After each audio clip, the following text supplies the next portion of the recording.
Saudamos a todos com a graça de Jesus. Amém, irmão? Louvado seja o nome do Senhor, nosso Deus Todo-Poderoso, Criador dos céus e da terra. Um Deus magnífico, um Deus de paz, um Deus de glória. Um Deus que nos ama, apesar de nós. Um Deus que é rico em misericórdia e graça. E a palavra vai dizer que a razão de nós não sermos consumidos é a misericórdia e a graça dele sobre nós. Significando, amado de Deus, dizer, obrigado, irmã Rosângela, de que quando nos deparamos com essa realidade, eu não sei os irmãos, mas eu fico como que, primeiramente, extasiado, agraciado, feliz, alegre, em saber que a misericórdia do Senhor me alcança todo dia. Por quê? Porque eu sou falho, porque eu erro, porque eu peco. Mas há uma promessa de que nós somos alcançados, atingidos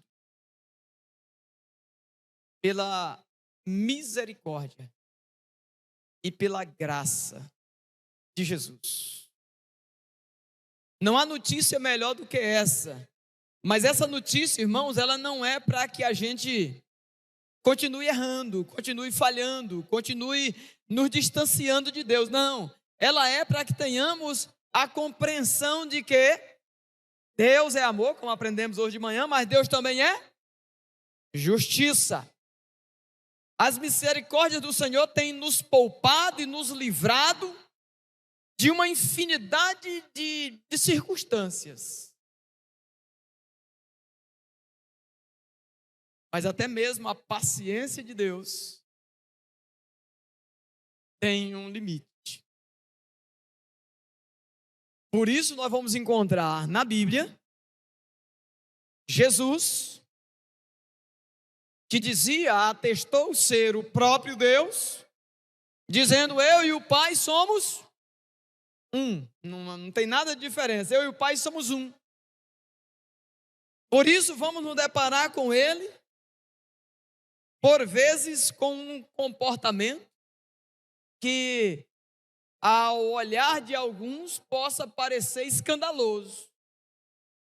A exemplo do episódio quando ele entra no templo e expulsa de lá os cambistas, os mercadores da fé, aqueles que diziam ser, mas não eram, aqueles que transpareciam ser, mas de fato não o eram, aqueles que desvirtuavam o sagrado, o que é santo, o que é bendito da parte do Senhor.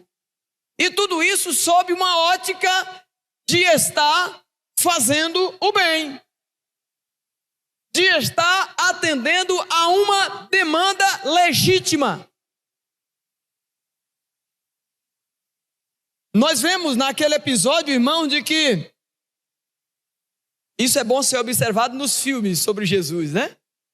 Gaiolas são jogadas ao ar, pombos saem como que voando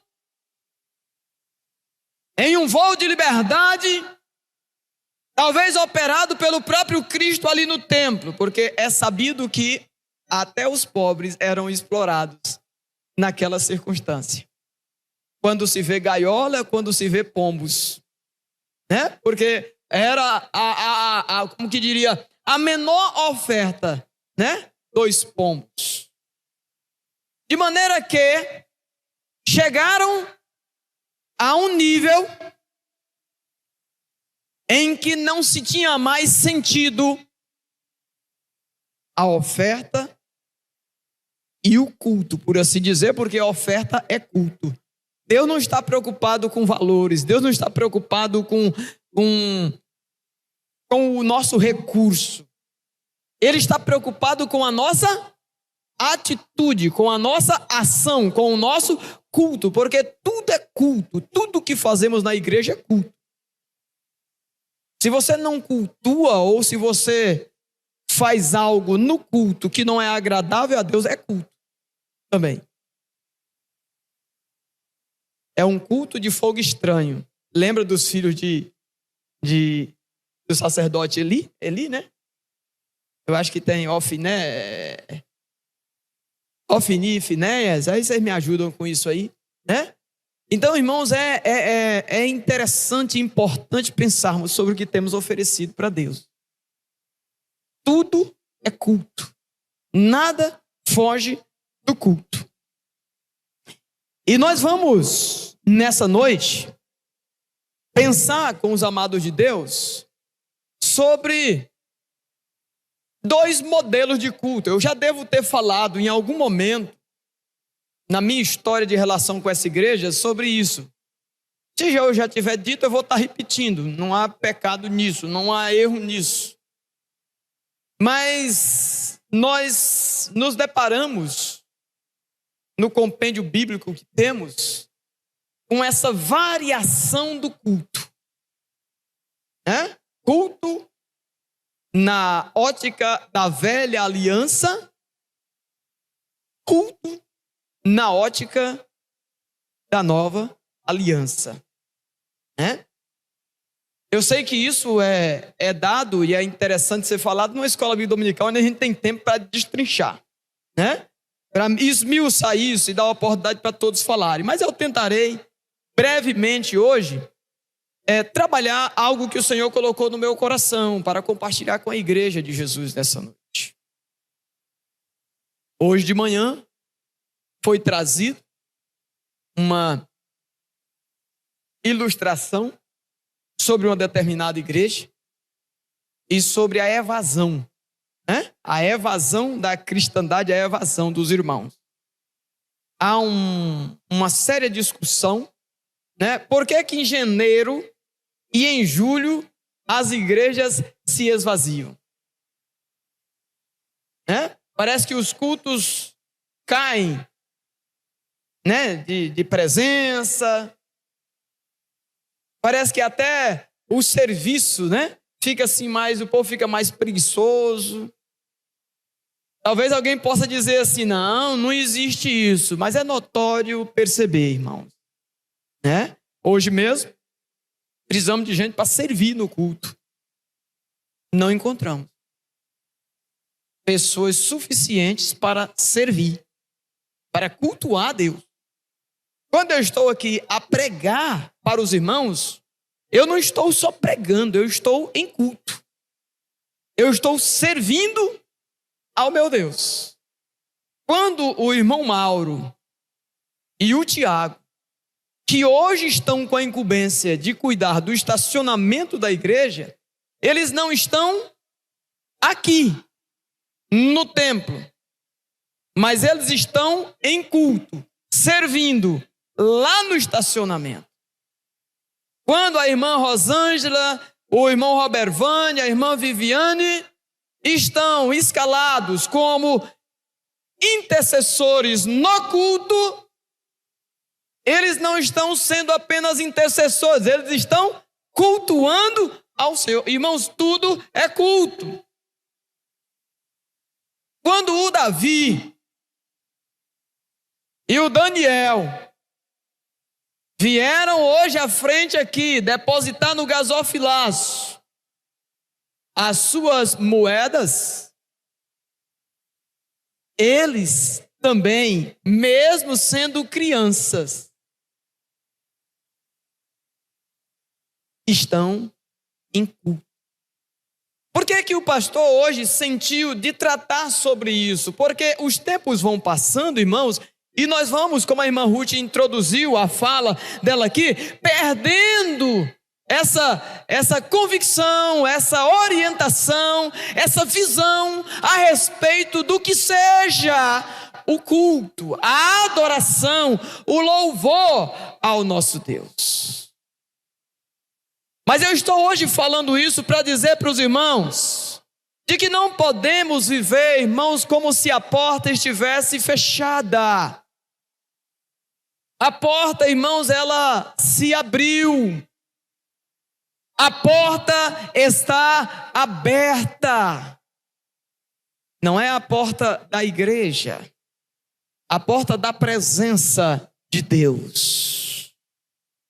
Irmão, não tem coisa mais profunda de se experimentar em Deus do que você sentir Deus falando contigo.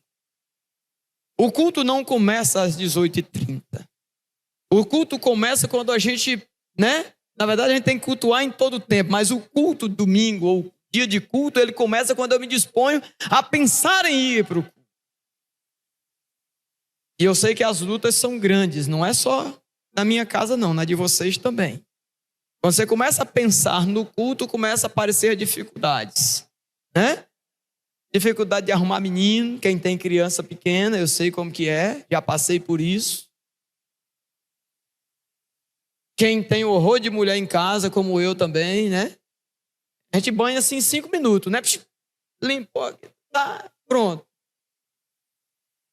Mas quem tem mulher como eu tenho, na enxurrada de mulher, é complicado. E aí o inimigo já começa a agir aonde? Lá. Por quê? Porque ele não está feliz de que o culto aconteça. Ele não está feliz com que a gente chegue aqui para cima. E aí quem é líder na igreja tem um peso maior.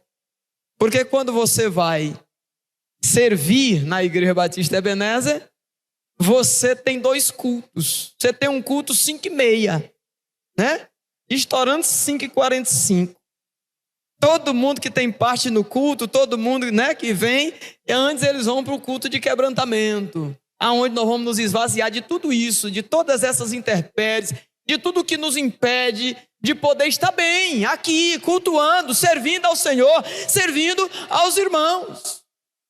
E hoje, em especial, eu fui meio que atropelado.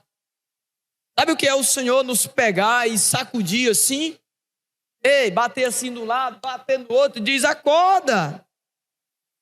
Eu estou no meio do culto de quebrantamento, minha filha está lá na porta.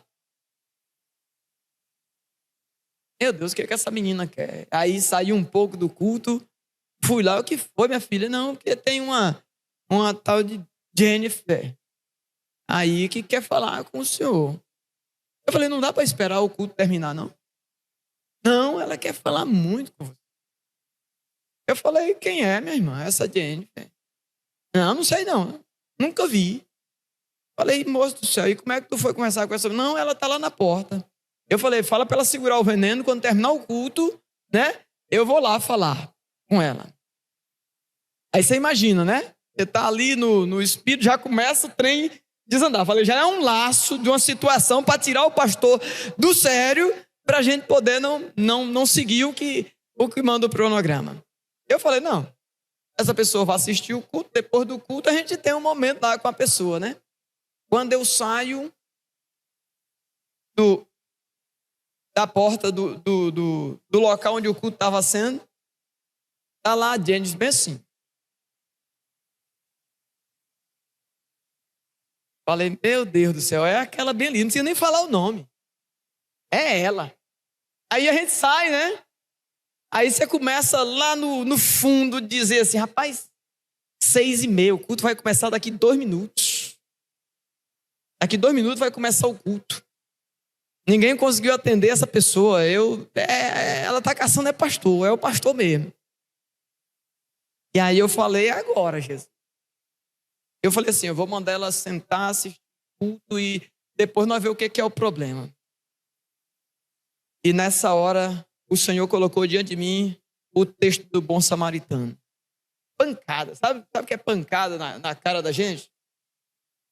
Nitidamente, irmãos, eu vi o Senhor me falando hoje ali, saindo do culto. Lembra o que o sacerdote fez ao ver o samaritano caindo na beira do caminho? Não ligou porque tinha que vir para o culto. Aí é culto isso que a gente faz sem se dar conta, de tudo que está à nossa volta, das possibilidades que existem. Eu falei: eu tenho 2 minutos para despachar. Cacei a chave do gabinete, abri o gabinete, entrei com ela para lá. E eu disse: minha irmã, conta a sua história. está sendo filmado, eu tenho que falar em códigos, né? Não era irmã, era, você já sabe, né? E aí, eu falei assim, o que você quer? E ela disse, eu só quero comer. Eu estou há 2 dias sem comer. Eu não quero pedir dinheiro para o senhor. Eu não quero pedir nada, eu só preciso de comer. Eu tenho um problema de circulação na perna. Eu vim de Marituba, né? Procurar melhoras aqui em Palmas. Eu estou na rodoviária. Eu estou tomando um remédio que me deram lá no HGP. E eu só preciso de um prato nessa hora, porque eu preciso comer, porque está doendo. Aí o que eu fiz? Pedi a abençoada que tinha levado a demanda para mim, a Júlia, né? A Júlia era a missionária da hora. Falei, fala para sua mãe mandar a chave que eu preciso, né? Ainda saí na janela ali e não vi, nem falei, é eu mesmo, o senhor estava querendo me usar, né? Peguei o carro e fui com ela lá no espetinho. E o horário do culto tá orando. Eu sabia que o culto, mandei a mensagem, comece o culto, né? Falei de Jesus para ela. Dei comida para ela. E amanhã eu vou levá-la. Ela está com o emprego garantido, mas não fecha o emprego para ela porque ela não tem o endereço fixo. E ela está com uma kitnet de R$300. E eu falei, eu vou pagar o seu primeiro mês de aluguel para você poder conseguir o seu emprego.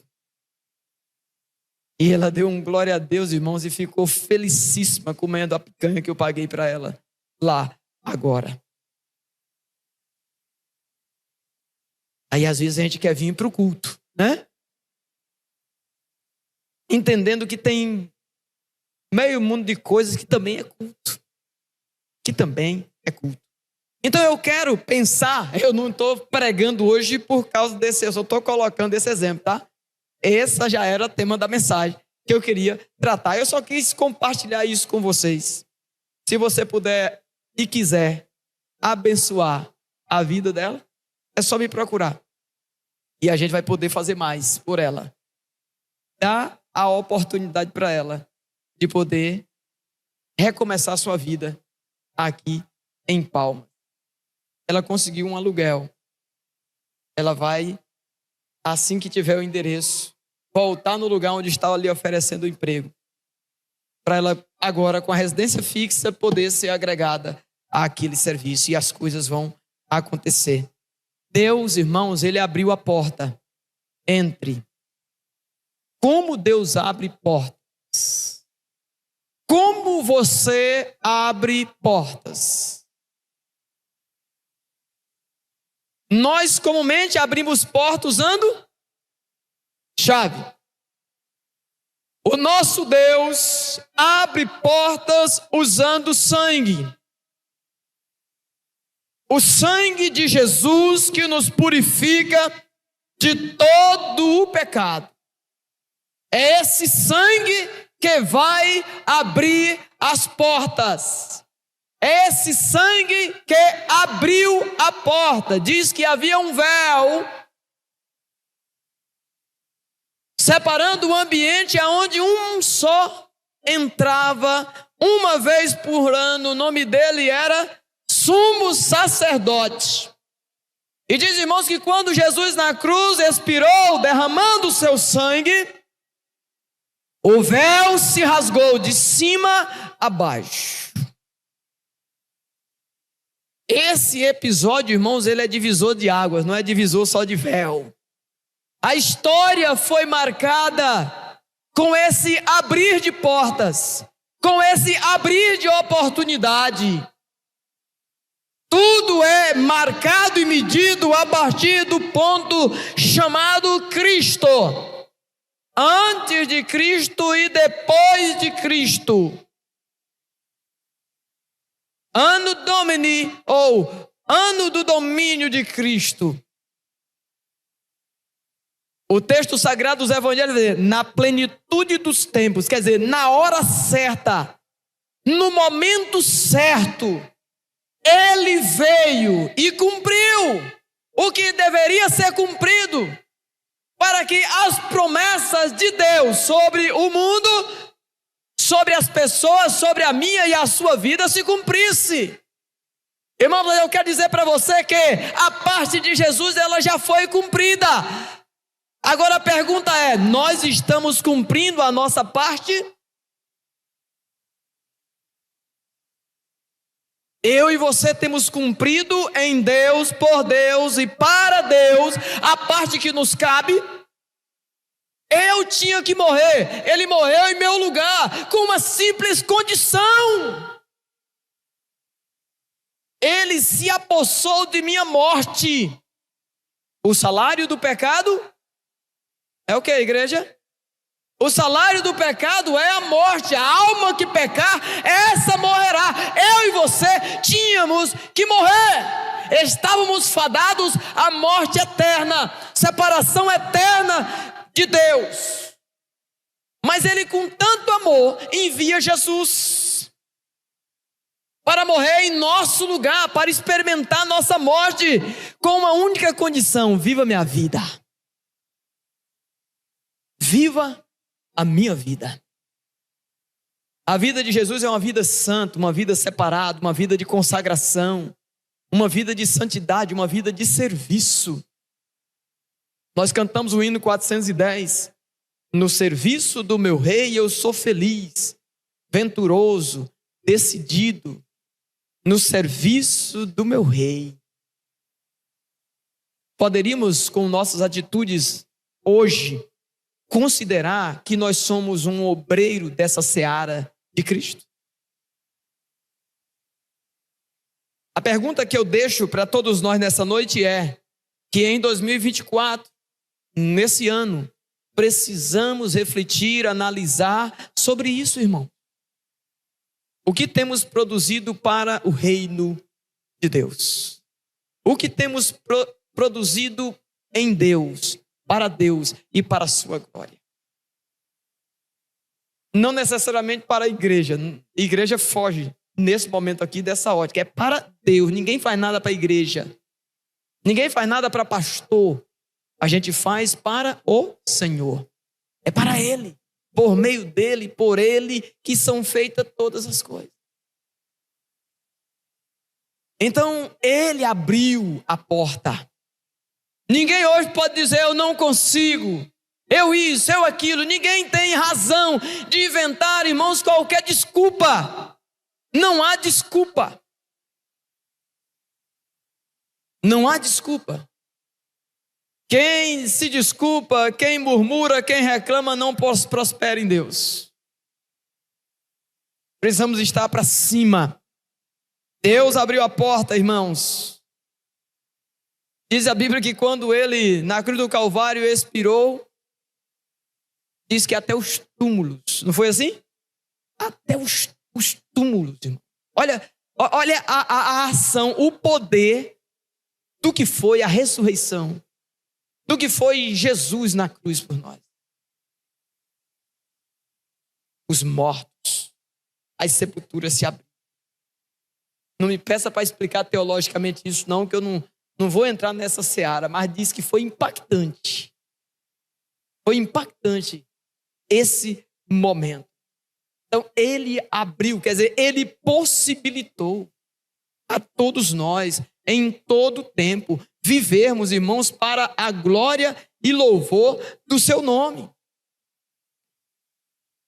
Vamos abrir em Êxodo, capítulo 33.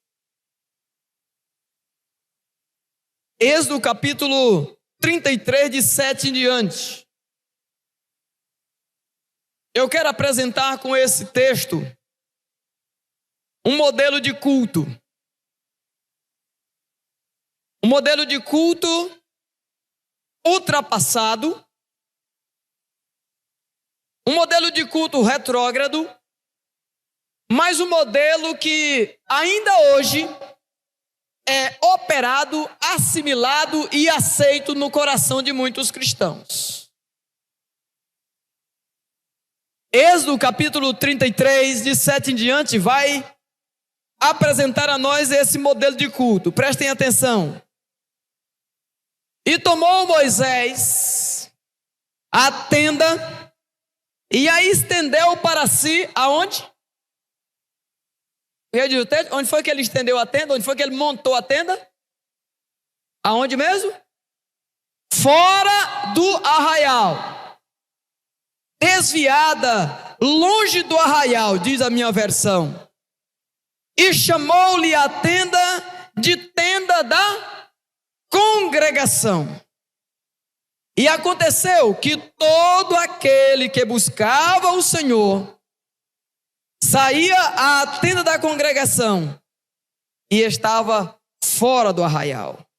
E acontecia que, saindo Moisés à tenda ou para a tenda, todo o povo se levantava. Todo o povo se levantava. Aonde eles se levantavam? Cada um ficava em pé. Aonde eles ficavam em pé? Êxodo 33. Eu estou no versículo 8. Alguém comigo? Terra. Aonde eles ficavam? Na porta da tenda de quem? De Moisés? Cada um na porta da sua tenda. Cada um na sua casa. Qualquer coincidência, nós estamos falando de um texto, Antigo Testamento, Velha Aliança, costume ainda antes de Jesus. Vamos em frente. Na porta, cada um da sua tenda. E olhava para Moisés pelas costas, até ele entrar na tenda. Tenda qual? Da congregação, aonde ele tinha um contato com Deus. E sucedia que, entrando Moisés na tenda, quando Moisés entrava na tenda da congregação, na tenda da presença, quando ele entrava na presença, o que acontecia? A coluna de nuvem punha-se à porta da tenda. E o que acontecia lá dentro? O Senhor falava com Moisés. Versículo 10.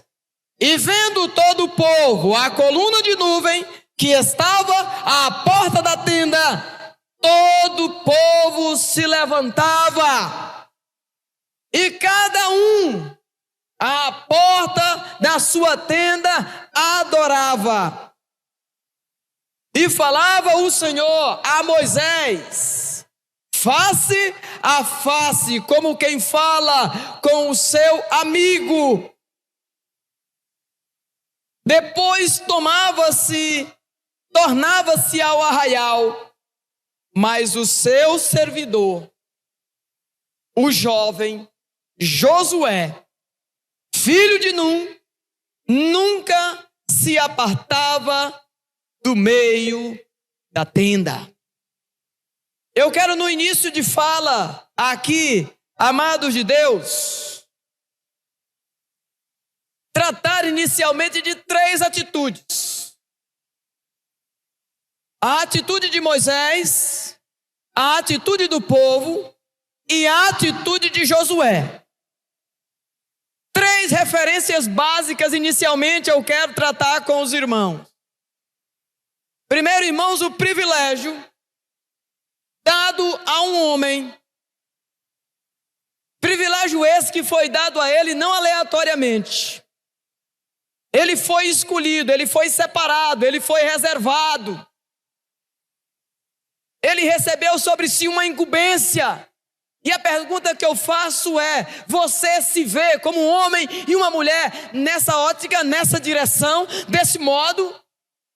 Deus te chamou para alguma coisa? Deus te reservou para algo? Deus te chamou, Deus fala contigo. Sobre Moisés é bom observar, irmão, de que o texto disse que ele era o padrão da provocação. Ele provocava, irmãos, a descida de Deus à terra. É ele quem levava as demandas.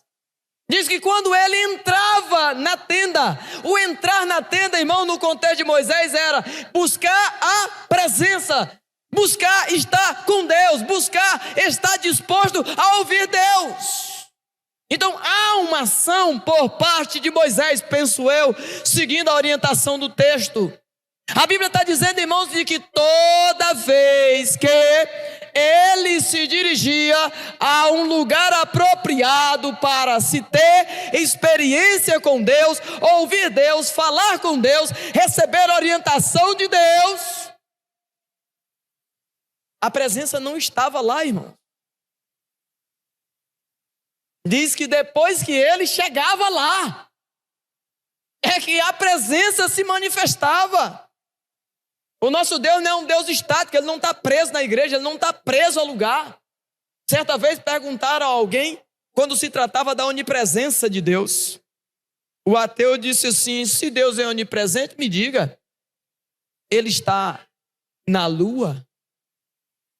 Aí vem os panteístas, né? Uma natureza de doutrina que acredita que Deus está nas coisas. Não cremos assim. Deus não está nas coisas, Deus não está na parede, Deus não está na cadeira. E o ateu perguntando então para aquele pastor se Deus estava na lua, o pastor responde para o ateu dizendo, está sim na lua, desde que haja necessidade dele estar na lua. Se alguém estiver lá e clamar por ele, ali ele vai estar para atender ao clamor. Não é diminuir Deus, irmão, mas é dizer que o Senhor está condicionado às demandas do seu reino e às demandas do seu povo. Em que sentido? No sentido de que Ele está, e se eu e você tivermos uma causa que é nobre, uma causa que está dentro, enquadrada, dentro da vontade dEle, clama a mim, responder-te-ei, anunciar-te-ei coisas grandes e ocultas. Se eu for no mais profundo mar, ali Ele estará. Se eu for no mais alto da colina, ali Ele está. Se eu for para a esquerda, Ele estará. Se eu for para a direita, Ele vai estar. Se eu for à frente, Ele estará. E se eu for para trás também. Irmãos, não há fuga. Quando eu coloquei a Jennifer no carro comigo hoje, para sair, ela disse, eu preciso de Deus. E eu disse, amém que você sabe disso. Eu disse a ela, você sabe como encontrar Deus? E ela disse assim, eu não sei. Eu falei, eu sei. Eu sei como encontrar Deus, eu encontrei Deus. Eu encontrei Deus um dia na minha vida. E ela já começou a perguntar o dia de culto. Né? Já, a ideia do povo é já ligar a culto. Eu falei, olha, eu não quero que você, porque eu estou te ajudando hoje, se veja numa situação de me dever alguma coisa. Eu estou fazendo, citei o texto para ela, a Bíblia diz que se eu posso fazer o bem e eu deixo de fazer, eu estou pecando. Eu não quero pecar contra você nessa noite. Você não vai morar aqui na quadra. A casa é lá na Orine 3, então você vai procurar uma igreja lá. O importante é você encontrar Jesus. Eu falei, esse vazio do seu coração, que lhe faz passar por tudo isso que você está passando, é do tamanho de Deus. Só Deus pode resolver isso na sua vida. E ela então abaixou a cabeça. Porque às vezes o mundo pensa assim, e nós também cooperamos para isso, né? A ideia de barganhar. Vou fazer alguma coisa com alguém para trazer para a igreja. Vir para a igreja é uma consequência. Vamos amar as pessoas e fazer a coisa pelas pessoas, independente de qualquer coisa. Então estou em Moisés, amém, misericórdia? Então Moisés, irmãos, ele tinha intimidade com Deus. Eu e você precisamos ser pessoas que tragam a presença de Deus para a terra. Ele entrava na tenda e a presença chegava, porque a presença, o próprio Deus sabia que ele estava querendo uma demanda. A questão é, irmãos, que às vezes não temos demanda nenhuma. Já pensou num crente assim, sem demanda para o rei? Se a pessoa colocar você de cabeça para baixo e sacudir, não sai nada. Se o Senhor chegar diante de você essa noite e dizer assim, irmão, eu quero realizar um pedido na sua vida para o reino de Deus. Tu teria algum pedido relacionado ao reino de Deus? Esquece você. Se o Senhor chegasse hoje diante de você, na tenda, né, no seu quarto de guerra, como diz lá no filme, num lugar específico, para conversar contigo face a face, e dizer assim, meu irmão, me peça só uma coisa, na ótica do reino de Deus.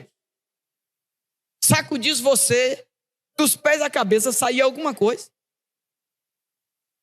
Só para reflexão, não precisa perguntar para mim, porque a gente precisa refletir sobre isso. Quando Moisés entrava na tenda, a presença chegava. Por quê? Porque a presença, que é o próprio Deus, sabia que ele tinha demanda do reino, que ele tinha demanda do povo, porque naquele contexto não era nem reino, era povo, né? Tinha demanda do povo para ser levada. E hoje nós temos como Moisés que ser pessoas que vão ao culto, que vão à presença de Deus para levar demandas do reino. Levar a demanda do reino. Eu me disse hoje nitidamente assim, eu vou te abençoar para você abençoar. Eu vou te dar condições de ser bênção na vida de pessoas, na vida de outros. Que às vezes é fácil abençoar a gente mesmo, né? É fácil a gente abençoar a gente mesmo, mas o Senhor nos dá condições de abençoar outros. E às vezes a gente negligencia isso. Preso, né? Em nós mesmos, em nossas próprias demandas, esquecemos que outros precisam ser abençoados por nós. Quando o povo via a coluna de nuvem parada na entrada da tenda, todos prestavam adoração de pé.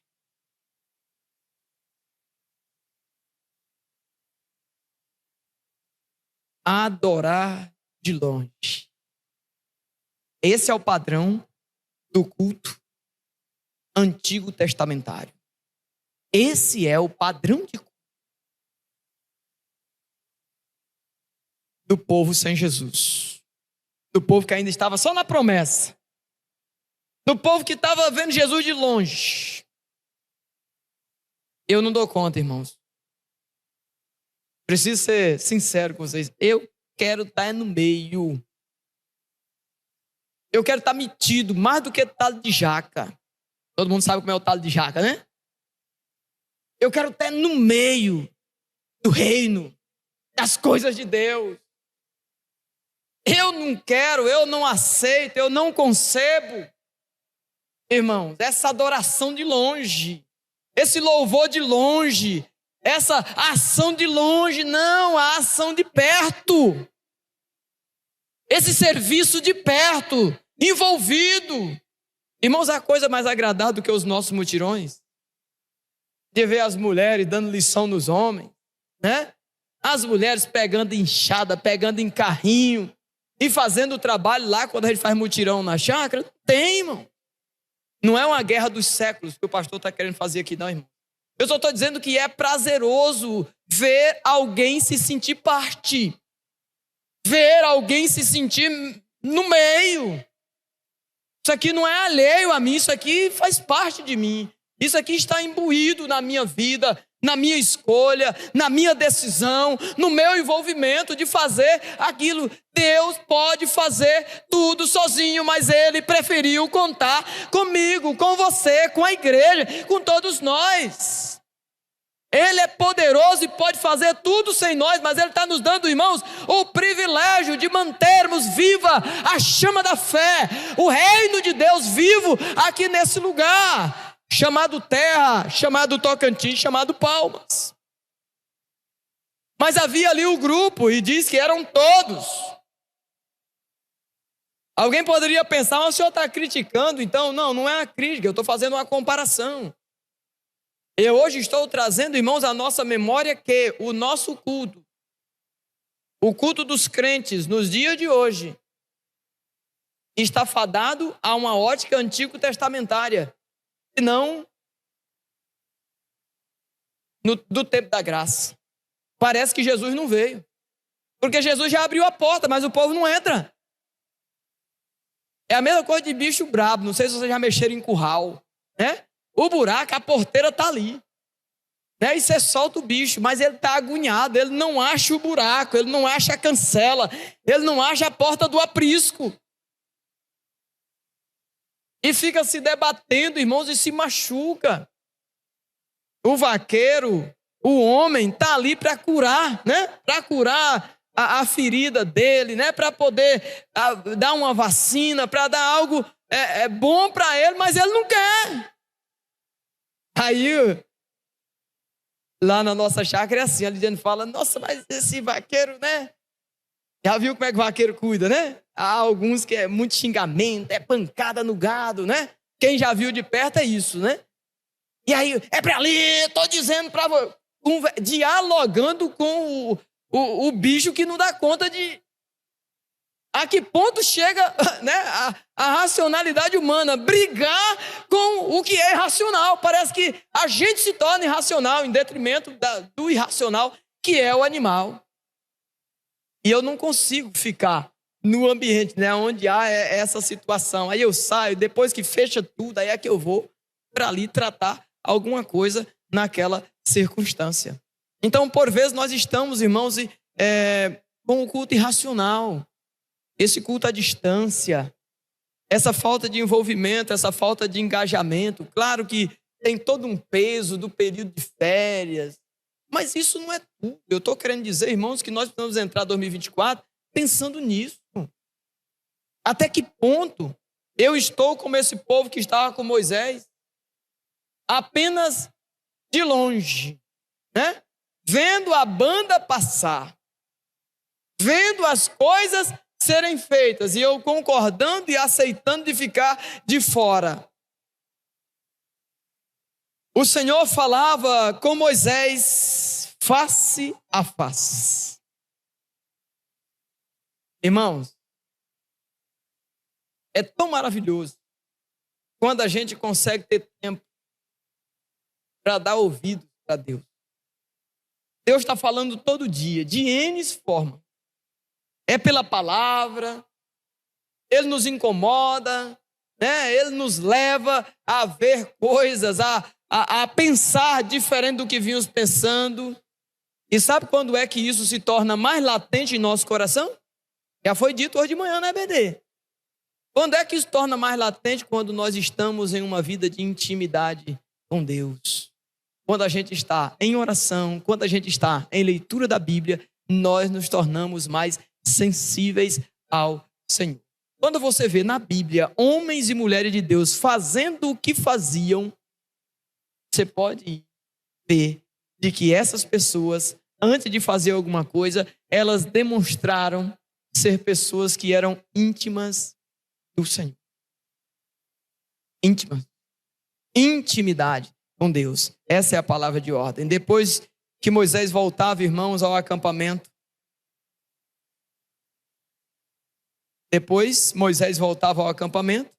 mas Josué, filho de Num, que servia Moisés como auxiliar, não se afastava da tenda. Ele era um jovem. O texto bíblico faz questão de dizer que ele era jovem. Hoje de manhã nós falamos aqui, individualmente, sobre a situação dos jovens na casa do Senhor. O quanto os jovens podem ser usados, mas para serem usados precisam também ser ousados. Precisam ser desafiados a compreender por meio de homens e mulheres que viveram na Bíblia, nessa faixa etária, e fizeram coisas poderosas para com o Senhor. Diz que ele não se afastava da tenda.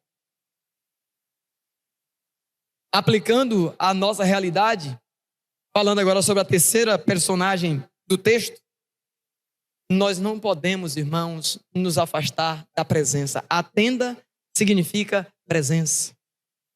Nós não podemos nos afastar da presença de Deus. Longe da presença de Deus, nós vamos fazer besteira. Longe de Deus, nós vamos pecar. Longe de Deus, nós vamos errar. Longe de Deus, nós vamos tomar decisões das quais nós vamos arrepender e muito. Josué deixa a nós, amados de Deus, o exemplo de que não podemos nos afastar da presença. Isaías capítulo 58, versículo 11, o profeta vai dizer que o Senhor é presença que supre. E eu posso andar em lugares áridos, em lugares secos, em lugares difíceis. Mas se eu estiver na presença, se eu estiver com Deus, eu vou mudar a realidade desses solos, a realidade dessas vidas, a realidade dessas pessoas, irmão. E se não for para isso, por que estamos onde estamos? Se não for para isso, por que vamos permanecer no lugar aonde nós fomos colocados? Se não for para florescer, se não for para ser bênção, se não for para abençoar, se não for para fazer diferença? Não há outra razão, amado de Deus, para isso. As portas não estão fechadas para nós. Deus as abriu. Há um hino que cantamos que diz: foi Jesus que abriu o caminho para o céu. Não há outro meio de ir. Não irá entrar no celeste lar se o caminho da cruz errar. Não vai entrar no celeste lar se o caminho da cruz errar. É pela cruz. Só pela cruz. Só por Jesus. Ele mesmo disse sobre isso, João 14,6. Ele diz: eu sou o caminho, a verdade e a vida, e ninguém vai ao Pai senão por mim. Lucas, escrevendo o livro de Atos, ele vai dizer no capítulo 4, versículo 12: em nenhum outro há solução ou salvação, porque nenhum outro nome há dado pelos homens pelo qual importa que nós sejamos salvos, que nós alcancemos salvação, que nós alcancemos livramento. O texto também vai dizer, irmãos, que Moisés entrava na tenda e o povo ficava à porta. Moisés entrava, o povo ficava à porta. Hoje nós vemos alguns entrando e os outros ficando à porta. Hoje a gente vê alguns fazendo e os outros ficando à porta. Vocês já imaginaram que impacto causaria se nós vivêssemos e trabalhássemos um culto, uma adoração capaz de observarmos isso, irmãos, e todo de uma vez só entrar à presença de Deus, receber de Deus aquilo que Ele deseja que façamos, e nós fazemos em alto e bom som, com liberdade, com graça. Quantas vidas, irmãos, seria salvo? Não seria pesado para alguns. Não seria pesado para a irmã Ruth. Não seria pesado para os que se preocupam mais. Não seria pesado para a irmã Denise. E aí nós poderíamos citar todos os ministérios da igreja. Não seria pesado para o Jefferson. Não seria pesado para a Josiane. Se todos se engajassem, se todos tivessem disposição de entrar na presença junto com o seu líder, junto com o seu líder de ministério, junto com o seu líder de departamento, junto com a irmã Marli na escola dominical. Hoje nós nos reunimos para traçar na irmã Marli e José algumas estratégias, porque a gente tem que fazer alguma coisa. Seria mais leve se todos nós nos engajássemos em fazer, em entrar na presença juntos e receber juntos do Senhor. Esse era, irmãos, o culto do Antigo Testamento, que hoje parece ser mais real do que nunca, né? Essa é a minha teoria, por isso estou trazendo a minha palavra hoje nessa direção, né?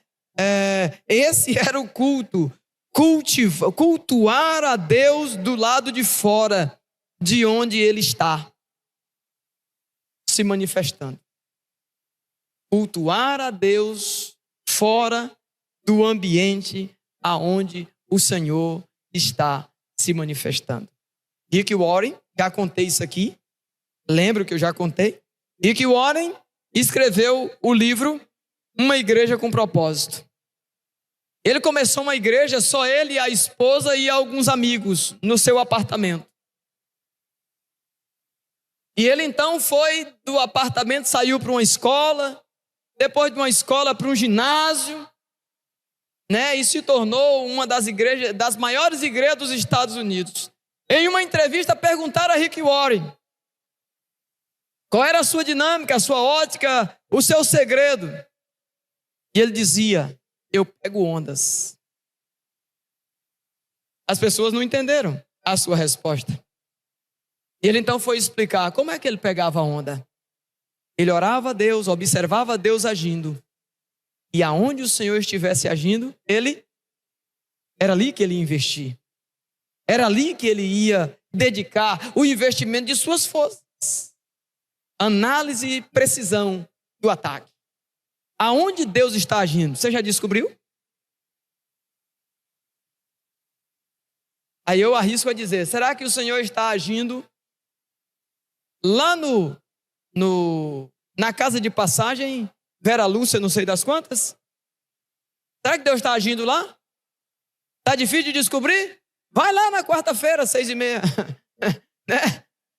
Será que Deus está agindo lá? Será que Deus está agindo lá na Manaim?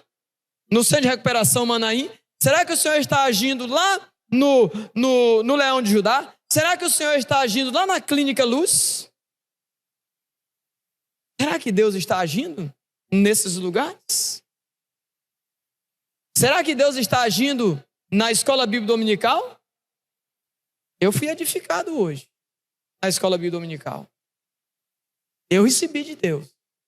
Fomos levados a refletir sobre um tema de sobremodo importante. Avaliamos, discutimos, ouvimos, todos que puderam falar, falaram, todos puderam contribuir.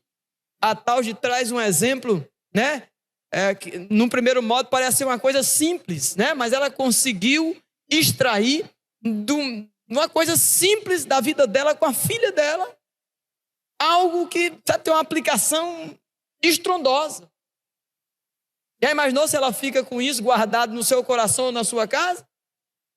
Os demais que ouviram e foram edificados com o seu testemunho, com a sua fala, como também de outros que falaram, é exemplo do Zé Newton usando a moeda de R$1. Quantas coisas preciosas tivemos. Será que Deus não está agindo na EBD? Apesar de nós, professores, aí eu peço o coro com os professores, né? Apesar de nós, professores, será que os ruins da história são os professores que estão sabendo ensinar essa galera? Compreendam o que eu estou tentando hoje apresentar a vocês, a igreja do Senhor Jesus nesse lugar. A exemplo do Rick Moore, vamos descobrir onde é que Deus está agindo. Aonde Deus está agindo, Senhor, me mostra. Senhor, eu quero estar envolvido, eu quero estar no meio. Senhor, eu quero contribuir, eu quero fazer. Vê hoje, irmãos, a expectativa das crianças do Geração Futuro. Hoje foram premiadas 5 crianças do nosso projeto social, que trouxeram seus boletins, dizendo assim, olha, melhor nota. A melhor nota foi a irmã Alice, ganhou um prêmio de R$140. O segundo colocado foi a irmã Vitória, né? A abençoada foi, não sei os valores, mas 5 crianças. Vê, irmãos, a alegria deles, a expectativa deles. E depois o pastor Carmo dizendo que geração estamos criando? Uma geração de fracotes para ser os últimos da fila? No mundo capitalista como o nosso? Que tipo de filhos vamos criar? Que tipo de netos, né, irmã? Vamos criar? Irmão, depende de nós. Eu e você podemos e vamos fazer a diferença na vida dos nossos filhos, dos nossos netos. Alguém falou para mim, não sei, foi ontem, lá no condomínio, eu estava com um rapaz arrumando o portão, e aí minha filha chegou com meu genro e tal, e passou, aí falamos sobre o casamento. Ele falou, daqui a alguns anos tem neto, né, Lopes? Eu falei assim, já estou doido para começar logo, porque se o neto vier, quando eu já tiver já de idade, como é que eu vou encaminhar ou contribuir? Então, quanto mais tempo eu tiver para encaminhar, entende, irmãos? Porque os dias são maus. Não sei se vocês vão pensar, advogar comigo, mas os dias são maus. São maus e eu tenho medo que as minhas filhas não tenham, através de mim, alcançado a maturidade suficiente para treinar os meus netos. E enquanto saúde eu tiver, eu precisarei me dedicar a isso. Me dedicar a isso. E aí, brincando com o rapaz, eu falei, não, vai vir quando vier, é claro. Mas o quanto antes melhor, para eu ter mais tempo de me dedicar a eles. Certo?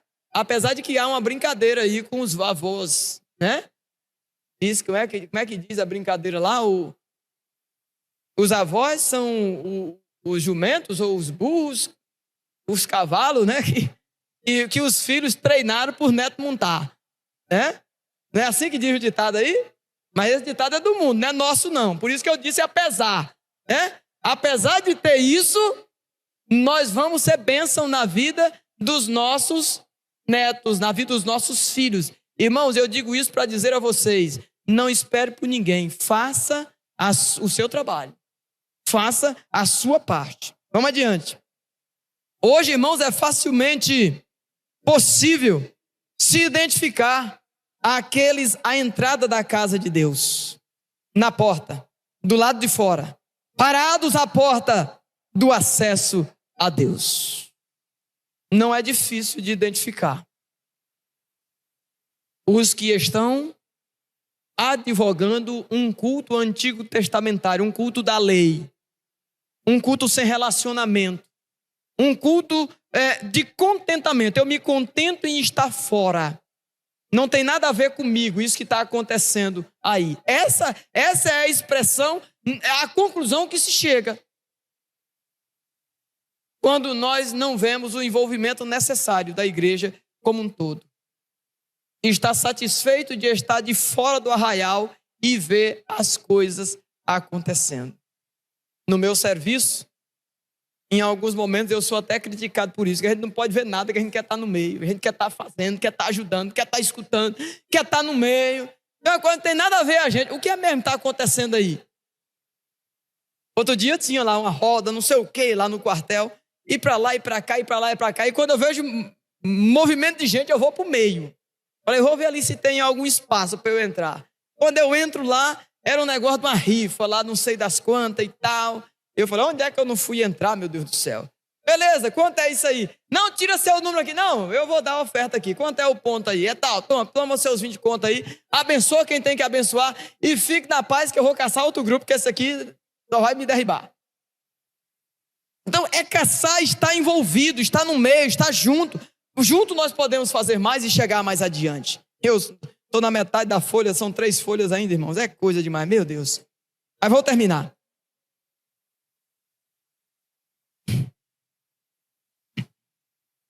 Por Jesus, irmãos, hoje nós podemos entrar pela porta com ousadia, com alegria no coração.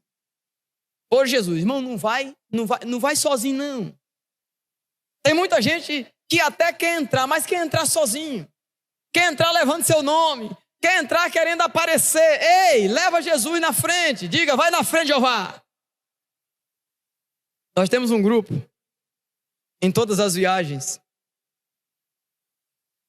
Eu procuro fazer algo diferente, né? Aí eu estava decolando, outro dia, gravei a decolagem, coloquei no grupo e falei assim, vai na frente, Jeová. E isso pegou. Aí depois alguém, que negócio é de vai na frente, Jeová? É porque Deus tem que ir na frente, meu irmão. O piloto está ali pilotando o danado do avião, mas se o Senhor não estiver na frente, o bicho não vai pousar. A gente não vai chegar no destino. Né? E aí eu conversando com o piloto, falei, rapaz, tu tem que me ensinar esse negócio aqui. Porque às vezes a pessoa pergunta, quanto tempo de voo falta? E eu não sei, eu tenho que ficar te perguntando. O restante da aeronave. Falei, você tem que me falar, me ensinar a ver isso aqui, porque eu não fico toda hora tirando o trem do seu ouvido. Aí, não, só quando você quiser saber quanto tempo falta, altitude, eu tô quase piloto, né? É só tu olhar aqui no painel, aqui assim. Ah, falei, beleza. Aí tá a galera lá, outro dia, eu não vou. E aí, falaram assim, e aí, será que falta muito? Aí eu dei tudo preciso. Olha, nós estamos a tantos pés e falta tantos minutos para nós chegar. Não era assim. Aí disseram, o Lopinho está quase piloto, né? Então a gente tem que estar no meio, irmãos. A gente tem que criar ambiente. Entende? Se você não sabe, pergunta. Você não sabe? Pergunta. Rapaz, eu não sei o que a igreja faz. Pergunta. Eu não sei onde eu posso servir na igreja. Pergunta. Tem líder de ministérios aqui na frente todo dia. Ei, eu posso ajudar? O pastor falou domingo que faltou gente para servir no culto. Foi aonde? Foi na recepção. Não, eu posso trabalhar na recepção da igreja, receber os visitantes, receber os irmãos com alegria no rosto. Amém ou misericórdia? Quem não pode fazer isso, irmão? Por amor de Deus, arranca os cabelos que não tem. Quem não pode? Eu sei que todos podem. Aí a gente volta, não tem como não voltar na EBD, porque a EBD ensina, irmão. O que é que nós aprendemos hoje aqui na EBD? Por que as pessoas não veem o amor no coração do povo de Deus? Porque não tem compromisso. Quando eu não me sinto parte, eu não me comprometo. Quando eu não me sinto parte das coisas, eu não me comprometo. Então, tem uma demanda lá. Tem uma demanda na recepção, tem uma demanda no estacionamento, tem uma demanda no berçário, tem uma demanda no culto infantil, tem uma demanda aqui, acolá. Aí alguém fala, é só porque é janeiro? Não. Sempre nós temos demandas na igreja. Tem gente para fazer? Tem. Mas ninguém pode amarrar o outro e mandar fazer. Porque a Bíblia diz que não é por força, é pelo Espírito. A questão é que o Espírito não tem espaço. Porque não há intimidade. Não está na presença. Então se coloque na presença, busque intimidade com Deus, busque a sensibilidade, seja alguém ensinável. Seja alguém aonde o Senhor possa falar e tratar de você, te colocar como instrumento vivo nas mãos dele, aqui nesse lugar. Deixa eu correr. É porque quando eu saio do papel, aí eu vou, né? E aí volta para o papel, demora. Vamos lá. Onde eu parei? Com ousadia, com alegria no coração. 1 de João, capítulo 2, versículo 2, vai dizer assim: mas se andarmos na luz, como ele na luz está, temos comunhão uns com os outros, e o sangue de Jesus, seu Filho, nos purifica de todo o pecado. O sangue de Jesus nos purifica de todo o pecado. Com Jesus veio o tempo da graça, quando o código de relacionamento com Deus mudou. Antigamente, irmãos, era ritualístico.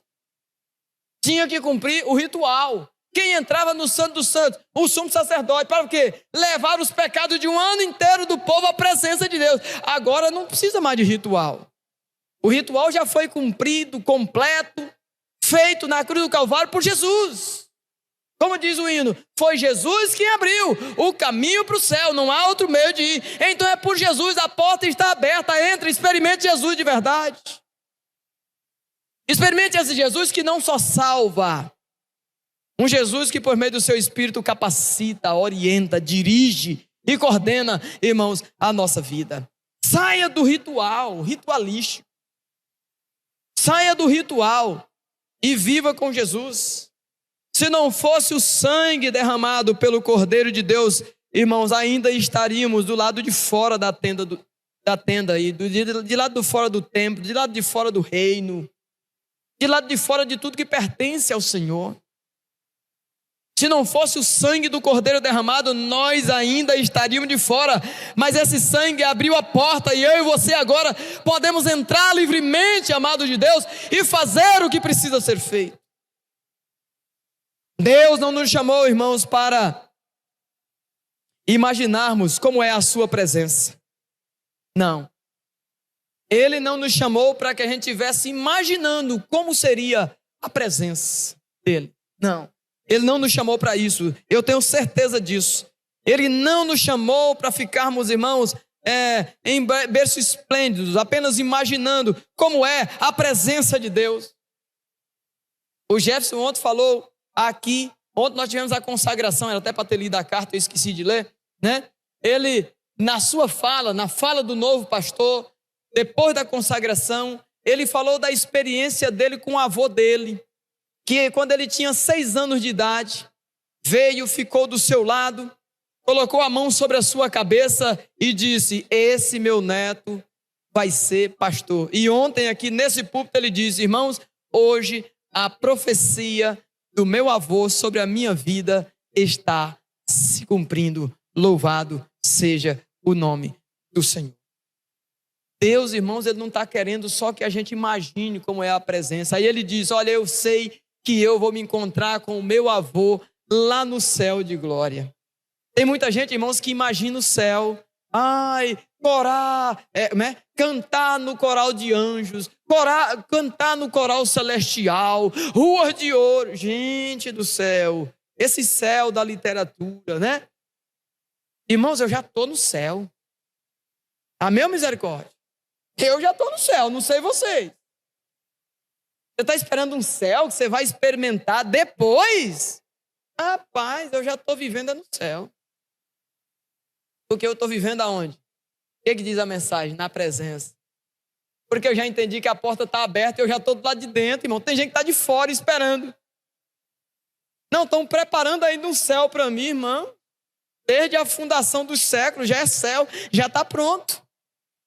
Já está pronto para nós, já podemos experimentar. A questão é que nós estamos nos acomodando, para não dizer nos acovardando de ficar de fora. De ter experiência com Deus e viver com Deus águas mais profundas. Não espero por ninguém, não. Não espero por ninguém. Em abril, agora nós vamos estar. Não sei se vocês já viram falar, culto do bambu. Escandalizem não. Né? É uma reunião de pastores. Pastor Jeto, falando dele ontem, né? Foi ontem que nós falando do pastor Jeto. Vai estar em Palmas para o culto do bambu. Só pastorada. Vai pegar os pastores, né? Colocar no colo, lá na igreja de Getsemane, e meter palma na bunda dos pastores. E já fiz inscrição ontem. Quando eu vi o cartaz, já fiz minha inscrição. Estou lá junto com o pastor Jetro, com os pastores, tudinho que for. Junto e misturado. Deve ter alguma coisa lá para mim, irmão. É algo para pastor. É algo para pastor. Porque tem muito pastor que fica aí, não, eu não preciso de nada mais não, eu já sou Deus. Não. Eu quero aprender mais de Deus.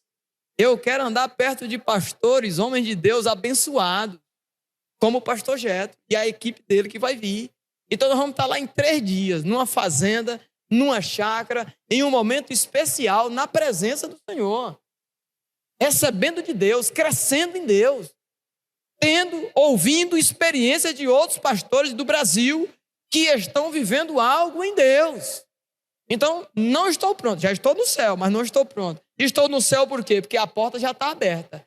E eu decidi entrar. Eu estou dentro porque quero viver o céu e quero viver o reino de Deus a todo custo, aonde quer que o Senhor assim me colocar ou aprover. Deus não nos chamou, já falei, para nos imaginarmos como é a presença, mas Deus nos chamou para experimentarmos a presença. Era o restante da frase que faltava. Ele não nos chamou para pensar sobre a presença, não. Ele nos chamou para ver, experimentar a presença dele, irmão. Tem crente que nunca esteve na presença de Deus. Se acostumou com a igreja. Se tornou membro de igreja. Mas ele nunca viveu e esteve na dependência de Deus. Ele nunca experimentou viver por fé. Ele nunca conseguiu depender totalmente de Deus. Ele sempre está confiando em alguma coisa que parte dele mesmo. Aí, irmãos, enquanto a gente estiver confiando naquilo que é nosso, naquilo que parte de nós, Deus não entrou na parada ainda. Mas quando nós decidimos depender totalmente de Deus, aí Ele faz as coisas. Sem Jesus, irmão, não há glória. Tenha o seu lugar de encontro. Crie a sua tenda. Crie a sua tenda, monte a sua tenda. Crie o seu ambiente de encontro matinal ou diário com Deus.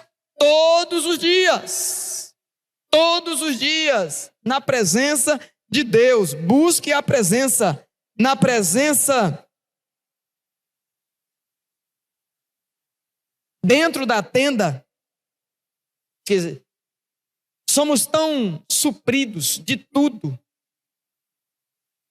que só queremos adorar. Isso é o suprassumo do encontro com Deus. Isso é o suprassumo de estar na presença de Deus. Quando nós estamos na presença de Deus, nós somos supridos. Nós somos saciados. Nós somos completos. Nós somos, irmãos, alimentados por esse Deus. E aí, o que é que nos resta quando nós nos sentimos supridos por Deus? Completos, completados por Deus. Só nos resta adorar. Só nos resta bendizer o nome do Senhor. Por que é que crentes ainda hoje maldizem o Senhor? Por que é que crentes hoje murmuram? Por que é que crente hoje reclama? Porque ainda não conseguiu chegar na devida presença do Senhor. Ainda não conseguiu ser suprido, ainda não conseguiu ser completado.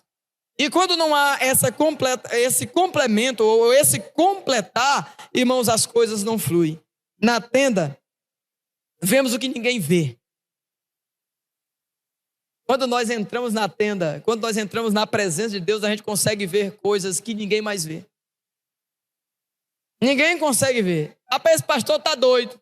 Não está doido não, porque você não conseguiu ver ainda. Lembra do Geazi? Acho que é Geazi, me ajudem, por favor. É Geazi, né? Que era o moço do profeta Eliseu. O profeta está lá. Bora que o trem vai dar certo. Vambora que vai. Não estou. É nada. O profeta maior, ou melhor, mais são os que estão conosco do que os que estão com ele. Você não está vendo, Geazi? Você não está vendo. Você não está vendo. Irmão, vocês são convidados, nós somos convidados a ver aquilo que ninguém mais vê. Todo mundo está vendo só desgraça, sangue, perdição, coisa não flui. Mas você está esperançoso e vendo a luz no fim do túnel. Você é convidado a ver, mas não vai ver se não entrar. Não vai ver se continuar de fora. Entre na tenda. Entre na presença. Como eu entro, pastor? Leitura da Bíblia, vida devocional, oração, jejum. Faça isso e tu verás a glória de Deus sendo manifestada na tua vida, ao seu redor. E vocês serão usados para o louvor da glória de Deus. Ninguém mais vê aquilo que você conseguirá ver. E vivemos, irmãos, o que ninguém vive. Viver o que ninguém vive. Já experimentou isso? O mundo desabando à sua volta. E você está como o irmão Laro. Eu vou passando pela prova, dando glória a Deus. Dando glória. Oh, mas não está na prova, mas estou dando glória a Deus, porque eu estou na presença. Quando eu estou na presença, eu estou vendo a solução do problema.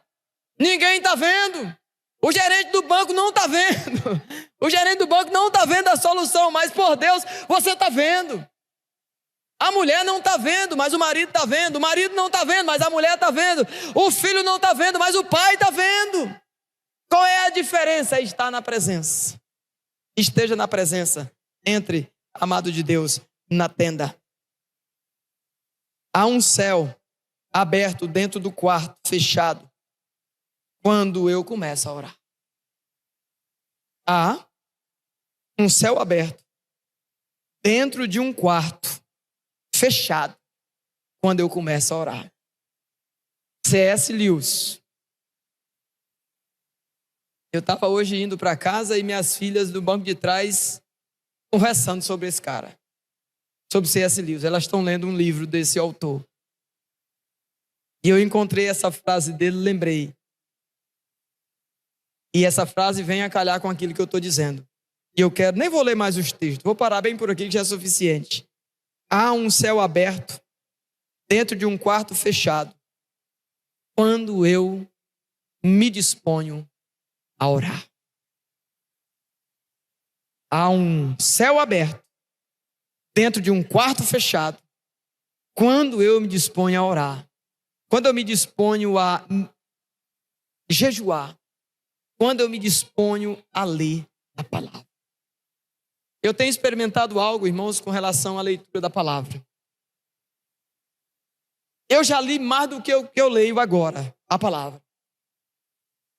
E toda vez que eu me apego numa leitura mais acirrada da palavra, o que acontece comigo? Eu começo a lembrar das outras leituras. Não sei se é assim com vocês. Eu começo a lembrar de leituras que eu fiz quando eu era novo convertido. Eu começo, irmãos, a experimentar sentimentos que eu experimentei quando eu estava ainda bebê na fé. Então ninguém leva prejuízo em ler a palavra. Ninguém leva prejuízo em orar. Ninguém leva prejuízo em jejuar. Ninguém leva prejuízo em entrar na tenda Ninguém leva prejuízo em estar na presença. Por isso, irmão, descanse na presença. O Senhor já abriu a porta. Só falta entrar. Está disponível. Vamos abandonar esse culto à distância. Abandonar esse culto de que eu me contento em ficar de fora do local, da experiência onde Deus está agindo. Vamos entrar, vamos experimentar, vamos viver o melhor de Deus para o louvor da glória dele. Essa é a mensagem que o Senhor tem para os nossos corações no dia de hoje. E que nós tenhamos a disposição de racionalmente entender que o lugar aonde devemos estar, ele já está pronto. A porta já está aberta e nós devemos entrar. A atitude como a de Josué está presente na presença. Não se afastar da presença do Senhor. Não importa o que acontecer, não saia da presença. Não importa o que lhe acontecer, não saia da presença. A exemplo do que foi feito com Josué. A exemplo de Moisés, tenha prazer em falar face a face com Deus todo o dia. Busque a Ele. Escolha um lugar. E a exemplo daquela congregação, a exemplo daquele povo que se contentava de ficar de longe. Até adoravam, mas adoravam de longe. Não se contente em adorar de longe. Adore de perto. Adore na presença. Deus seja em tudo louvado. Oremos ao Senhor. Paizinho querido, nós te agradecemos nessa noite, Pai, pela palavra ministrada em meu coração, no coração do teu povo. Queremos, Deus, que o Senhor mesmo esteja agindo poderosamente por meio daquilo que hoje foi ministrado. Que cada irmão possa ir para o seu lar, refletindo sobre sua participação no reino, sobre seu envolvimento com as coisas que são do céu, que são celestiais, que são, ó Deus, advindas do Senhor, para retornar também para o Senhor, com ações de graça e de louvor ao nome dEle. Nós te agradecemos, bendizemos o teu nome. Hoje e sempre oramos, em nome de Jesus. Amém e amém.